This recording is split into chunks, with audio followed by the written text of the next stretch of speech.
Hello, welcome back to BigRobsVan. Today we are doing another FAQ, Ask Me Anything. I get a lot of questions from you guys, and so every now and then I like to take a break from the camping videos and answer the questions from you all. If you have questions you would like answered in the next video, leave them in the comments below or go to my links page, which is BigRobsVan.com/links, and you'll find all my social media accounts and my email address, so you can shoot me an email or a message and I will get to your questions on the next video. So let's get started.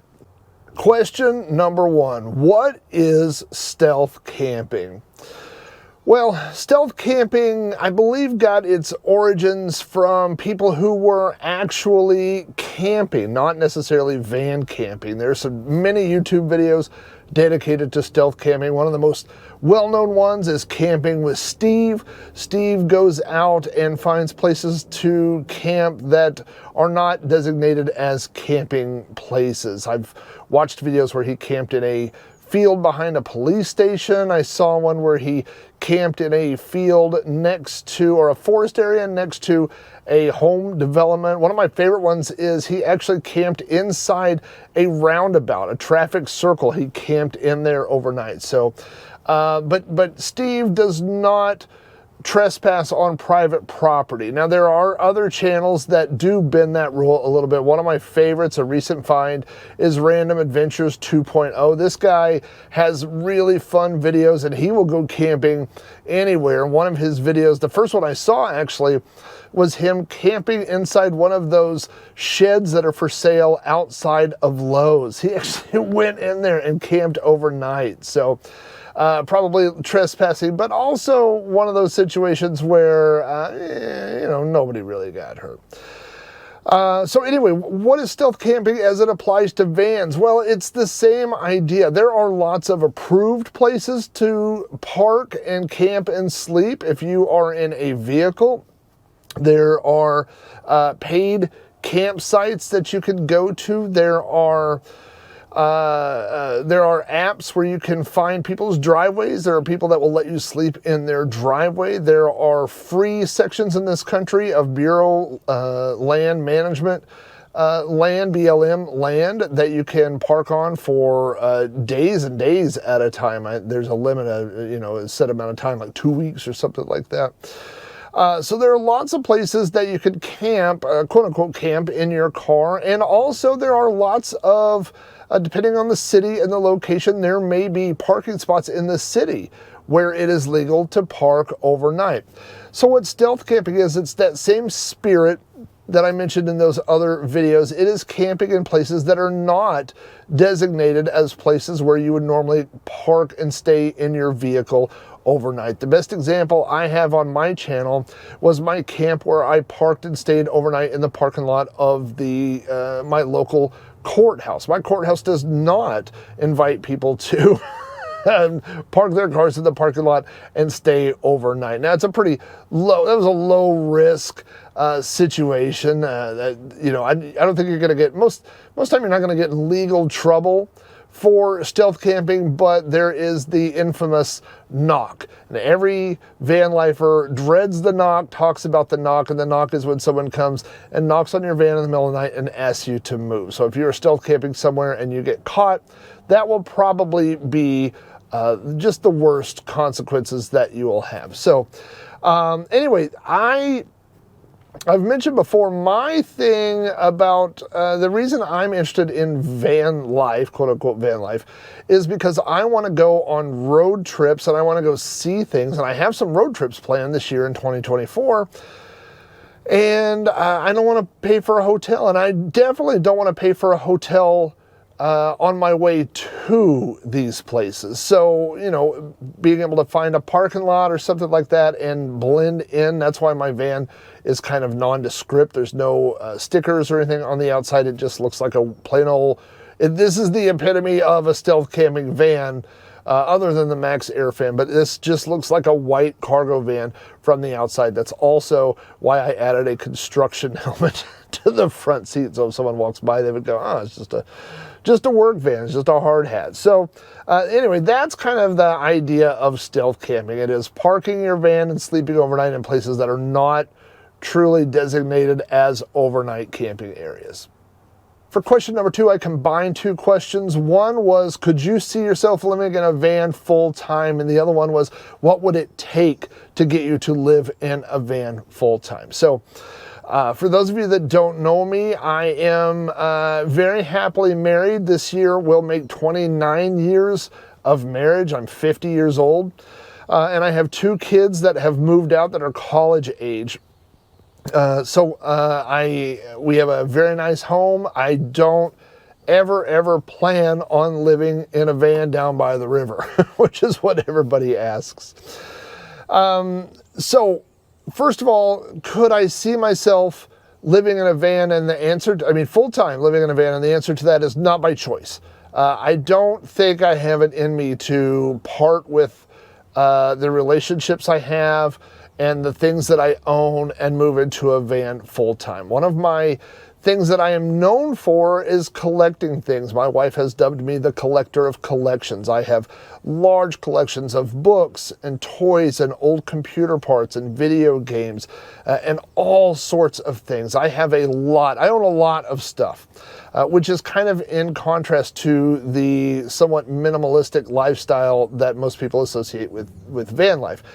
So for me, the van is a way to get away from that a little bit, to escape from all those things, to go park somewhere and just be able to stop and think and sleep and go for a walk and like I said, for the traveling aspect of it. So those are the things that interest me in regards to van life, not living in a van full time. Now, the second part of that question, what would it take to get me into living in a van full time? Well, my wife is not going to live in a van full time. So as morbid as this sounds, something would have to happen between me and my wife. She would have to not be my wife anymore, either because she doesn't want to be my wife any longer or because she passes away. So that would be the first thing that would have to happen. I cannot be happily married as I am right now and move into a van full time. But the second part of that is that I have all my stuff and I don't want to give up those things. I like temporarily giving up those things, but I don't, I have toys from when I was 5 years old. I still have some of those things, and books from my childhood and things that mean the world to me. The other thing I think about are my kids. I think that kids deserve a place to come home to have a home base for holidays, or if they're sad, if they just need a place to crash. And so I feel like living in a van full time would deprive my children of that. That's something that I've always had. I could call my dad and I could go sleep at the house I grew up in right now, And so not everybody's that way. Not everybody has those ties, but I do. So, to answer the question, this is a pretty morbid question, but what would it take for me to live in a van full time? Somehow I would have to be completely separated from my family and from all my material possessions. That's what it would take. And then on top of that, could I do it? Boy, I suppose I could, but gosh, it's just a lot of hustling. It's way more work than I imagined at the beginning. Just finding parking spots every day. And I will tell you this, finding parking spots in your own city is much easier than finding them when you're out on the road. I've already been out in a couple of local cities that are not far from here, and just knowing where is safe or where you're not going to get approached or, get asked to move. Those sorts of things you don't know, but in your own town, you do know. There are 100 places I could park overnight in this town where nobody would ever bother me. So that's what would have to happen. I would have to somehow lose my family and lose all my stuff, and even then, it would be a hustle. And I don't know that I'm cut out for it. I'd like to think that I am, but I don't know that I am.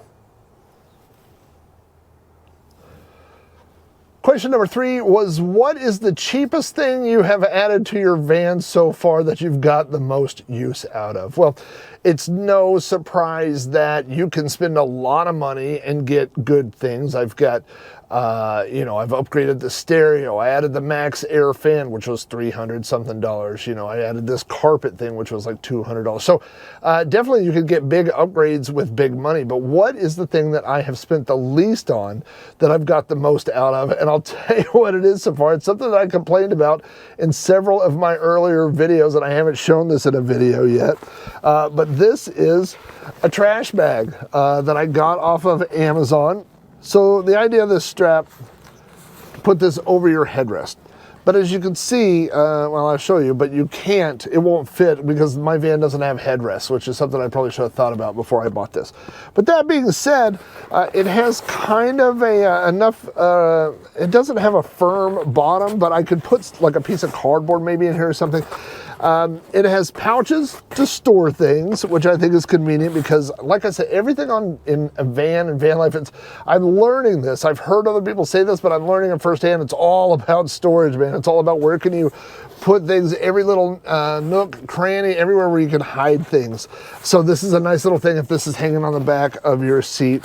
And also, it is Velcro on the top, so you can put trash inside here, and then when you're done, you just seal it up, and then when you get to a trash can, you open this up and dump it out. It also has a waterproof liner, so if you throw a drink or food or something like that in here, it's not going to leak out all over your van. There's also storage spots on the side.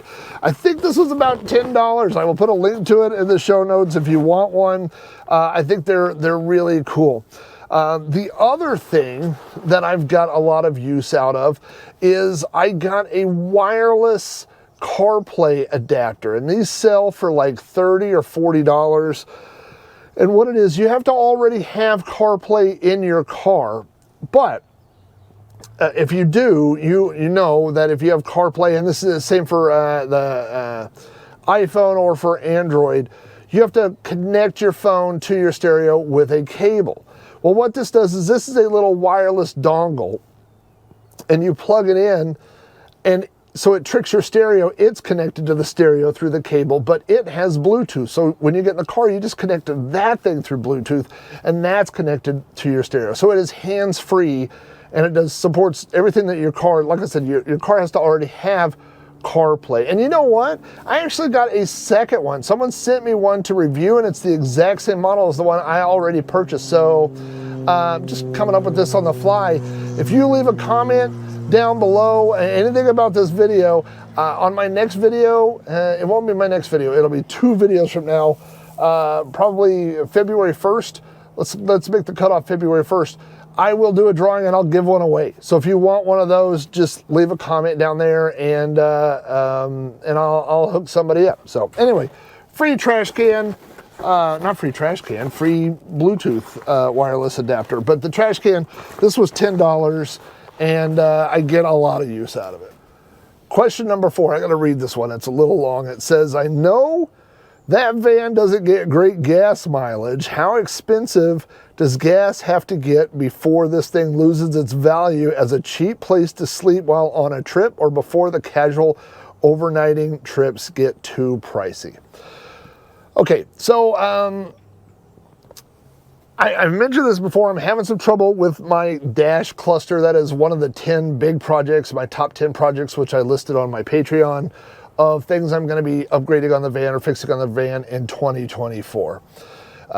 So it has a short circuit, and I lose power. When it loses power, I lose the odometer and the speedometer and everything else.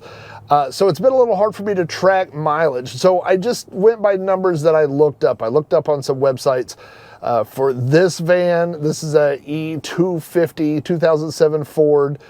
It's Econoline, but it's an E250, and this has the 4.6 liter engine.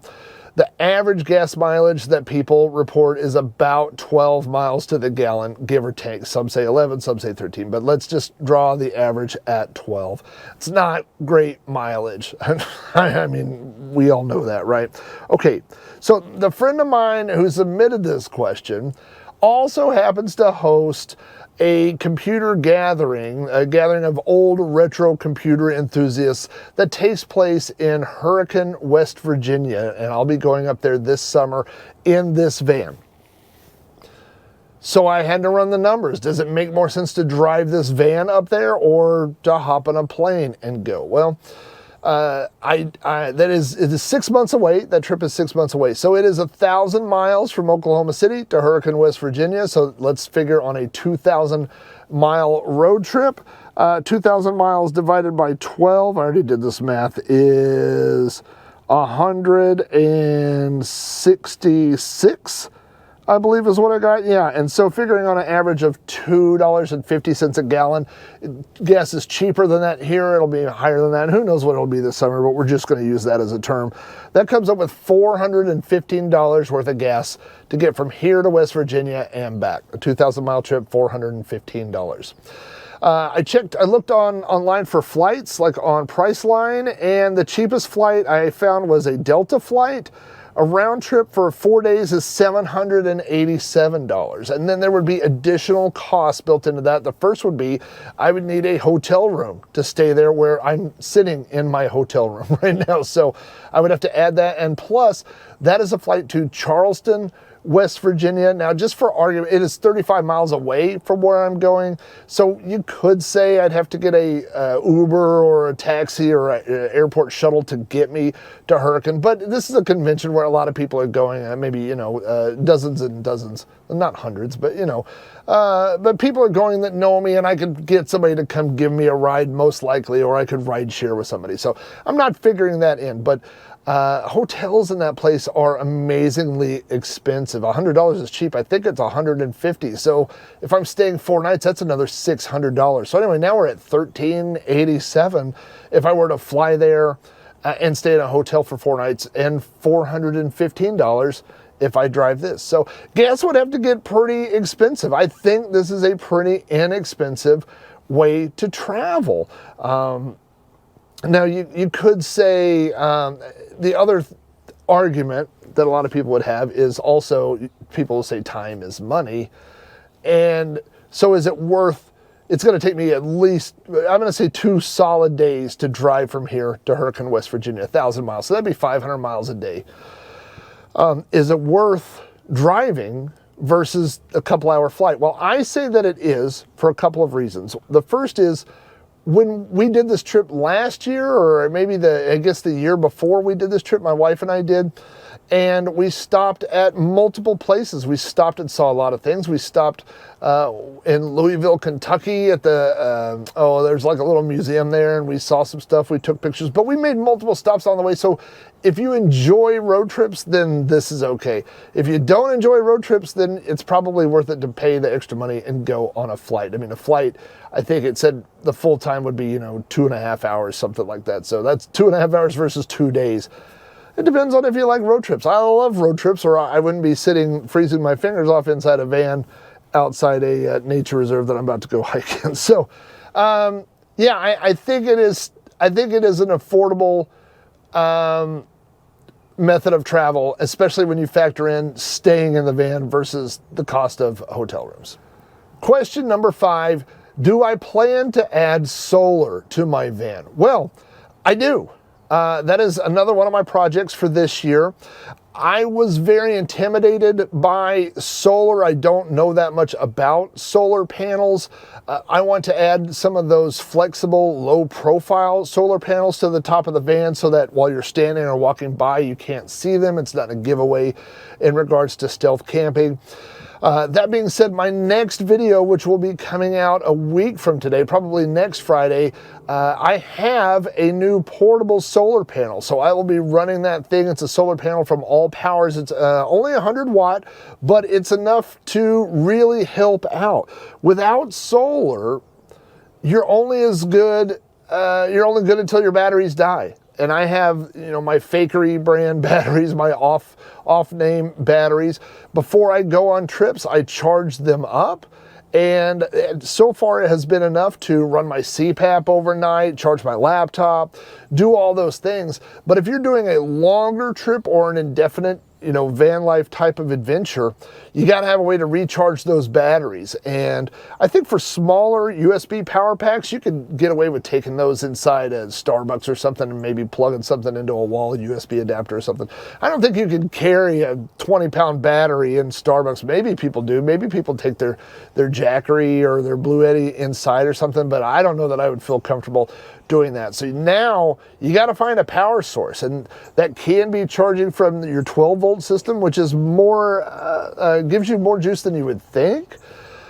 Finding a place to plug in somewhere, which would be a campground or something like that, or solar, which is free. The solar panels aren't free, but solar power is free and the sun is free. It's not necessarily something that you can bank on, but when it's there, it works pretty well. So do I plan to add solar? Yes, I do. And check out my video next week where I review my first solar panel, and you can get an idea on what capabilities that would add to a van. Question number 6, this one actually came from my wife. Can you hear people outside the van, and can people outside the van hear you?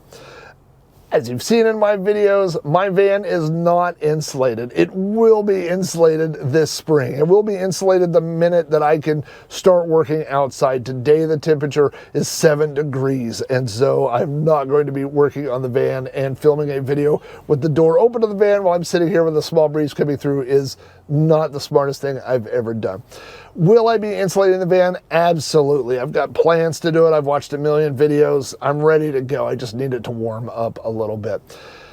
Without insulation on the van, in a lot of places, you just have this thin sheet of metal. This is all one sheet of metal in the back here and on the roof. So when I'm sitting in a parking lot, when I shut this door, I can hear people. When they walk by having a conversation at normal levels, I can hear them.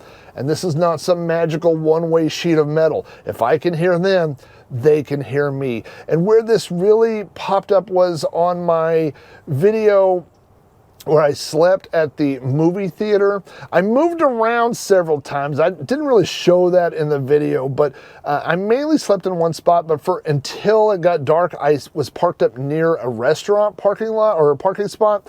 And as people came out of the restaurant, I was watching TV, and I could hear them, like when they would walk past my van, I could hear every word of their conversation, which is a little creepy too when you think about it.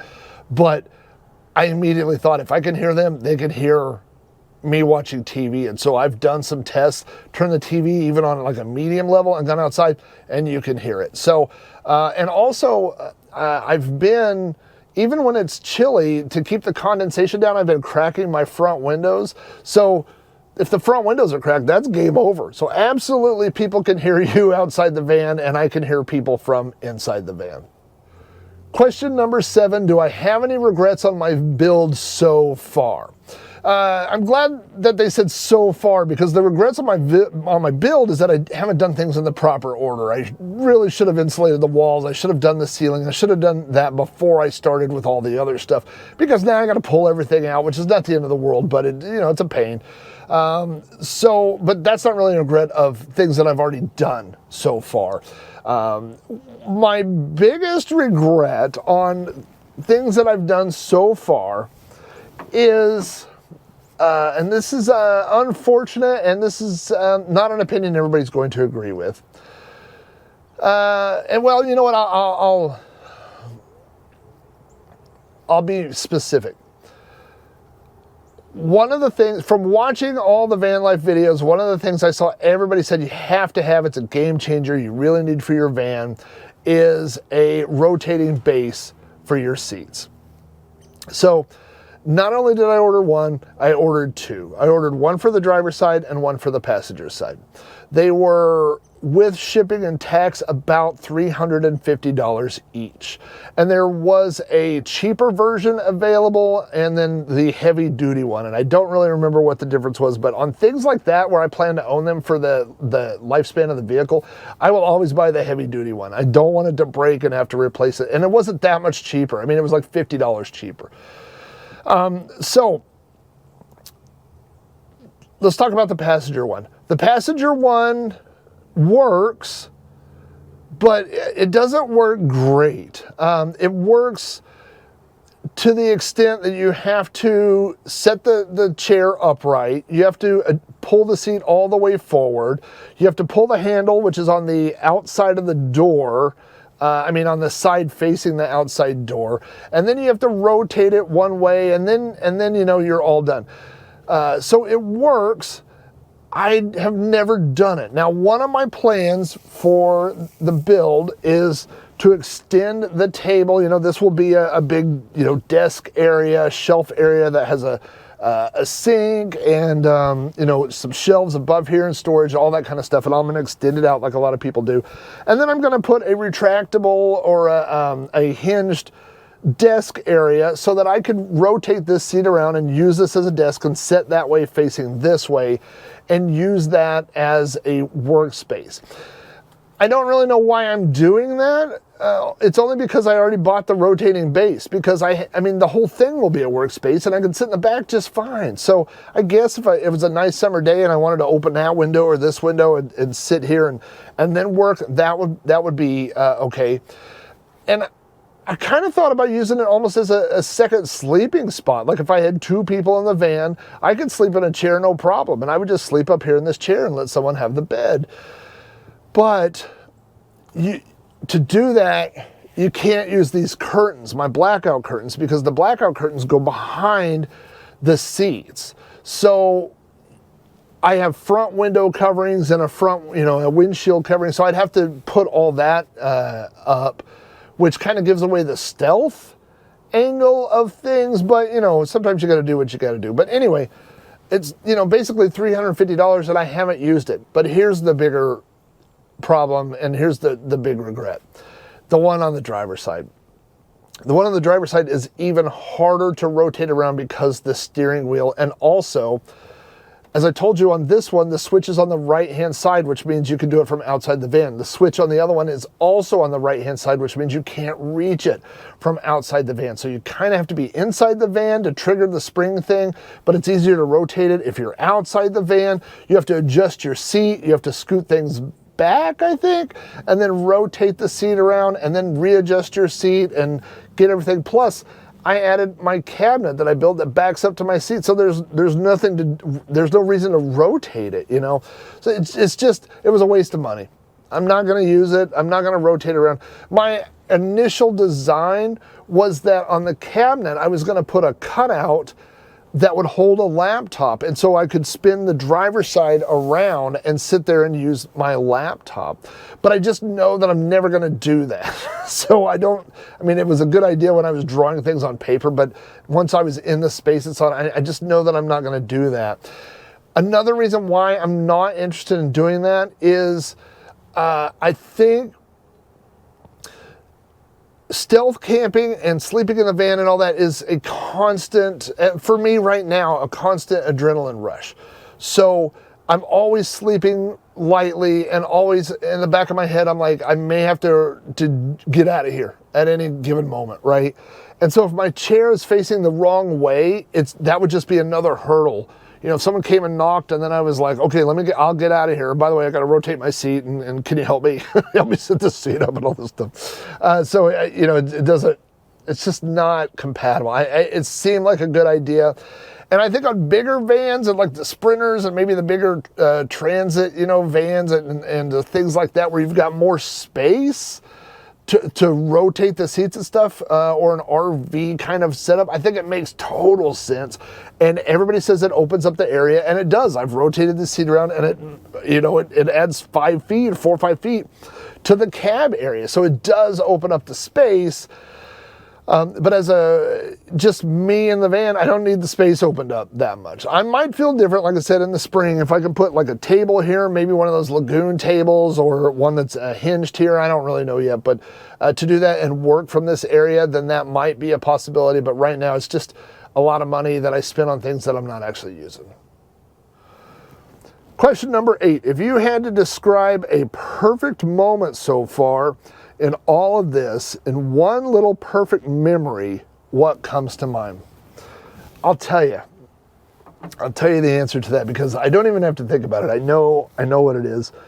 You know, I've had a lot of fun so far. I've had fun building things. I mean, there's something very liberating about buying a vehicle and taking a saw to it. It's something I've never done in my life before.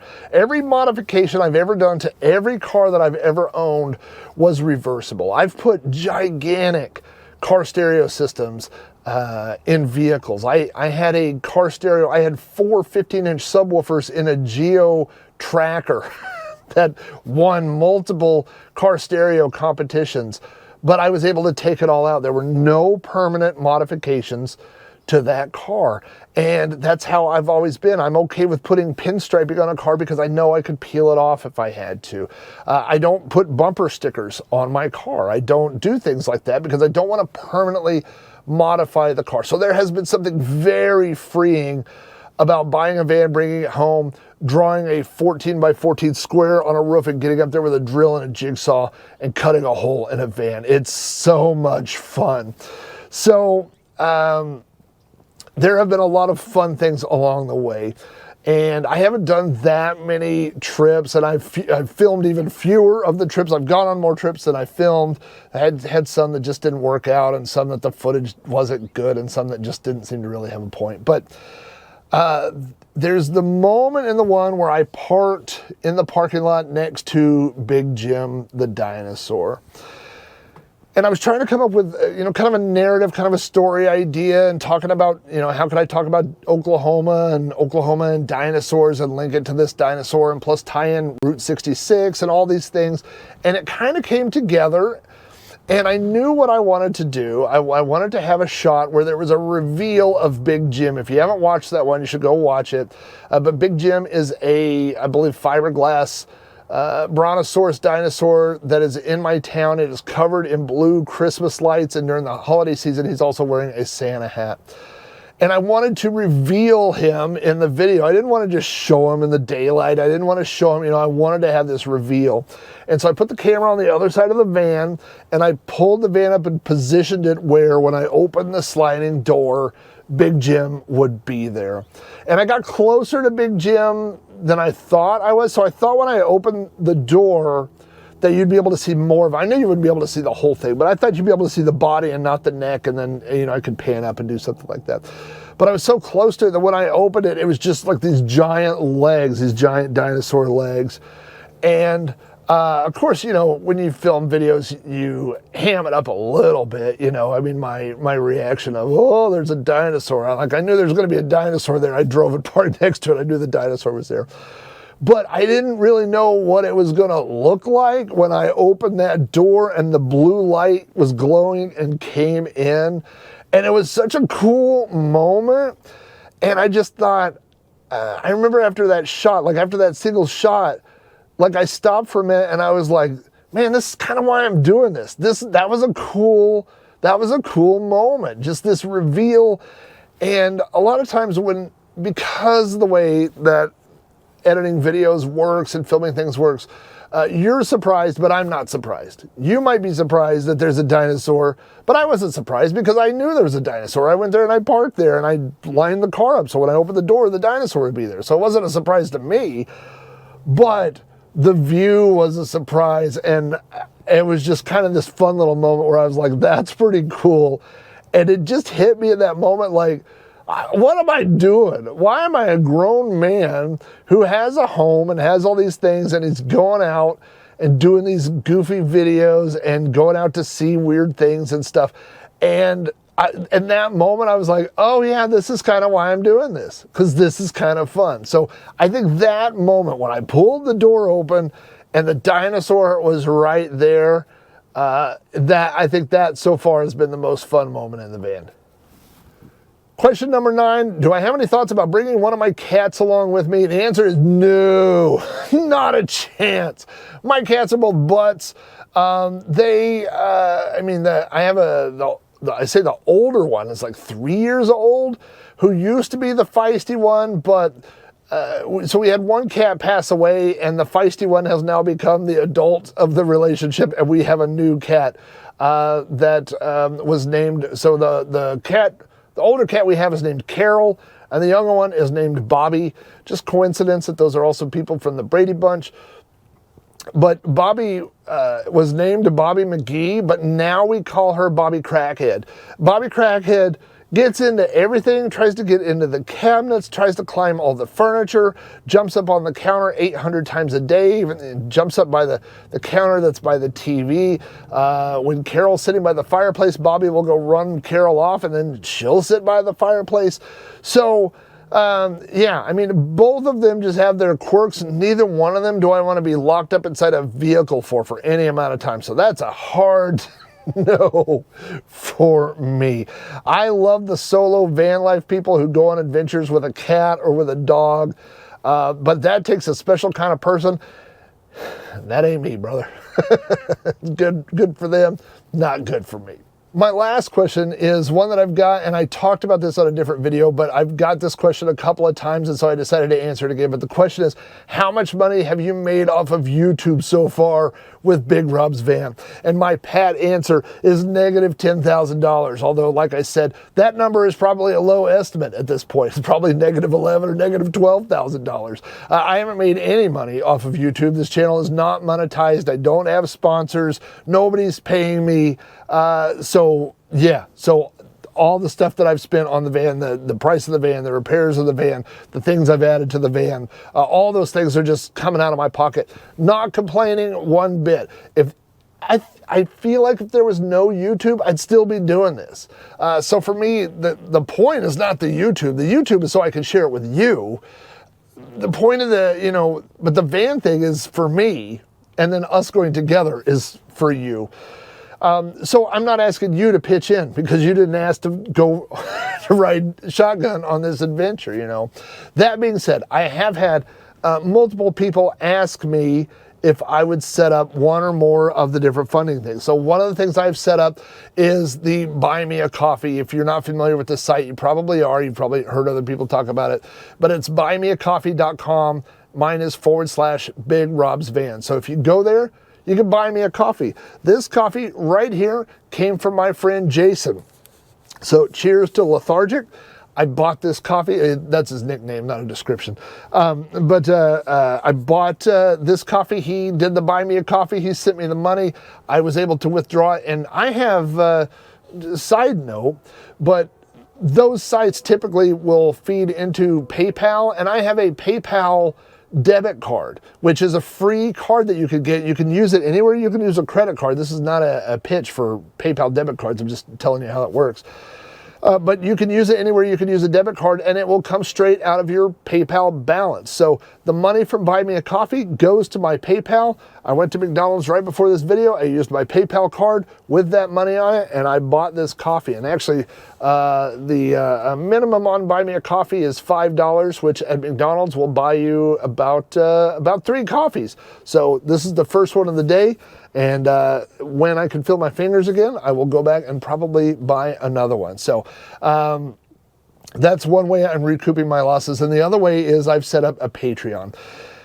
People use Patreon for different things. Some people do a Patreon because, it's just like, hey, you want to support my YouTube videos? Sign up on Patreon and you're paying for those videos and stuff. That's not really the way that I use it. I use it as a blog and a behind the scenes dumping ground. So I set up a Patreon about 2 weeks ago for Big Rob's Van. Again, it is patreon.com/BigRobsVan. There's 3 different memberships. So if you want to join Big Rob's Van Pit Crew, there's a $2 feature, there is a $5 level, and there is a $10 level. So, but what I use Patreon for is dumping information. So when I have articles I want to write about van life, they go on Patreon. When I want to talk about something that happened behind the scenes on filming, it goes on Patreon. When I'm going to start putting up polls. Where would you like to see me camp? Spot A, B, or C. The people that are on the Patreon will be able to, vote and have influence on the videos that I'm doing. So if you watch these videos on YouTube and you're not interested in buying me a coffee and you're not interested in Patreon, I have no problem with that. I hope at a minimum, you would subscribe to the channel or you would click like on videos. But those other things are extra. They're icing on the cake. They help out a little bit, but they are not necessarily not necessary for this journey for me. And if nothing ever happened with either one of those, then I would still be doing this. If YouTube went away tomorrow, I would still be doing this, and I would find a way to capture my adventures and share them with you. So anyway, how much money have I made on YouTube? I've made a lot of not negative money. How's that for a grammatical sentence? So my fingers are frozen to the bone. I'm going to start the car for about 5 minutes, warm my hands up. I've got some gloves that I got for Christmas. I'm going to put the gloves on. I've got a heavier coat. I'm going to head into the old nature sanctuary and go for a walk before I head back this afternoon. So thanks for all the questions. Again, if you have questions you would like to ask, leave them down in the comments. If you want to enter to get that wireless Bluetooth thing, leave a comment down there, and I'll do a drawing February 1st to announce a winner for that. So I think we're all good. Thank you so much for coming along on my journeys. Thank you for watching this video and all my videos. Like, subscribe, do the bell, do the hustle, bang the Taco Bell. I don't know. I don't know the kids speak, but thank you. Thank you. Can't feel my fingers. They're so cold. My fingers are so, I wish I had a thermal camera. You can see how cold my fingers are.